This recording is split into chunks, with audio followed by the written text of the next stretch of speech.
Saudara-saudari yang terkasih, Allah adalah pribadi yang maha sempurna, yang menghidupi hidupnya yang sempurna, dengan dan dalam cinta yang sempurna.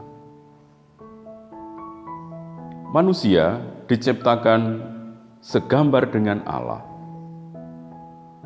Maka sebagai pribadi manusia, haruslah menghidupi hidupnya juga dengan dan dalam cinta kasih itu.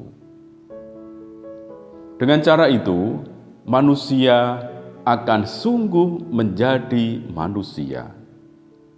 Manusia sungguh akan mempunyai martabat yang luhur.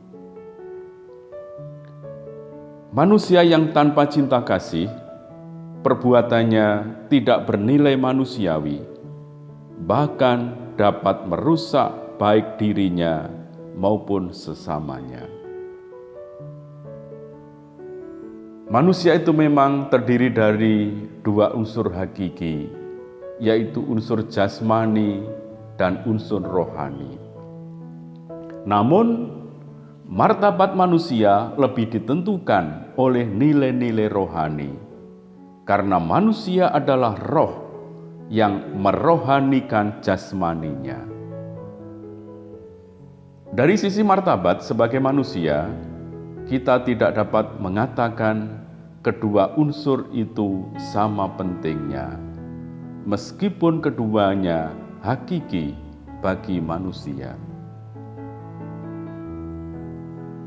Karena itu, Yesus mengingatkan kepada kita,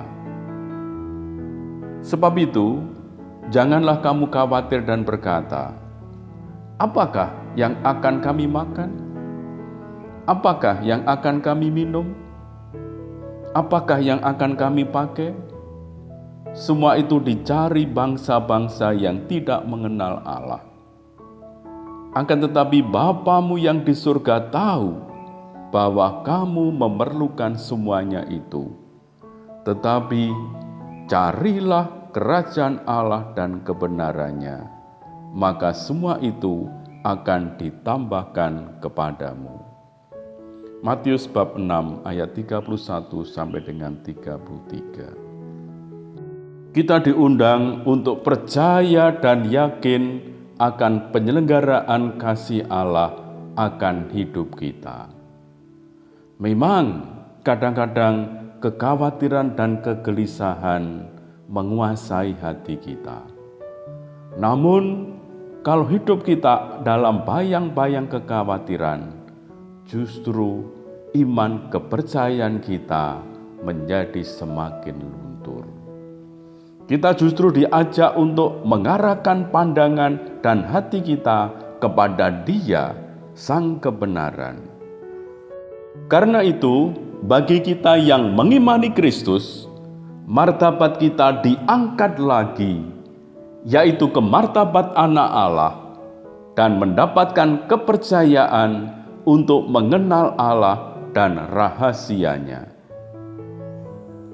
Tidak ada orang yang pernah melihat Allah, kecuali Kristus sendiri.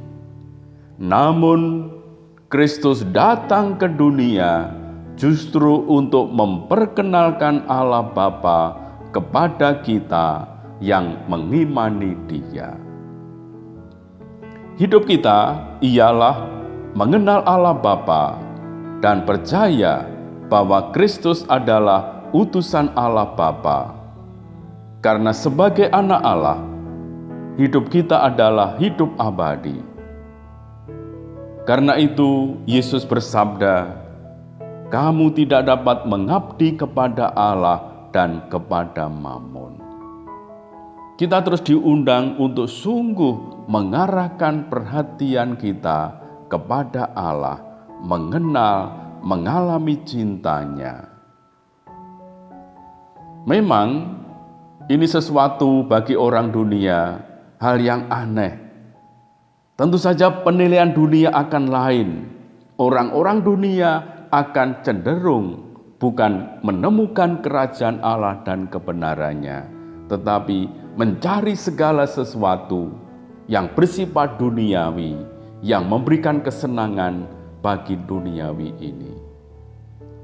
Rasul Paulus pun tidak peduli dengan penilaian orang yang menggunakan ukuran-ukuran dunia, ukuran-ukuran jasmania terhadap cara hidupnya.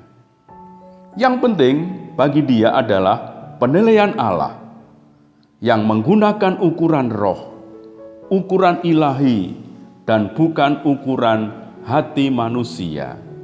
Karena Allah adalah penciptanya, Allah jauh lebih mengerti apa yang ada dalam hati manusia daripada manusia itu sendiri.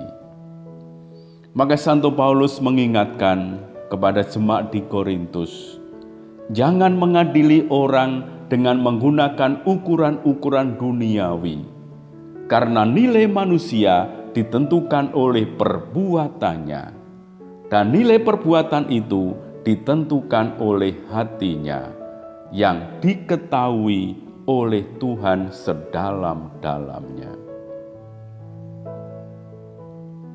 Maka para saudara terkasih, kekhawatiran mengenai kebutuhan hidup duniawi itu bisa merupakan gejala atau tanda bahwa iman kita seringkali masih belum utuh, masih memiliki kecenderungan untuk lebih mengutamakan kehidupan duniawi ini.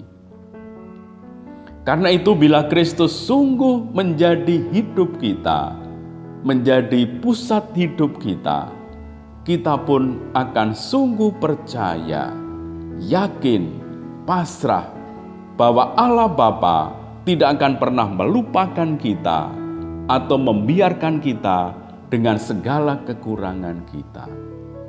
Allah akan menyelenggarakan segala yang baik untuk kita.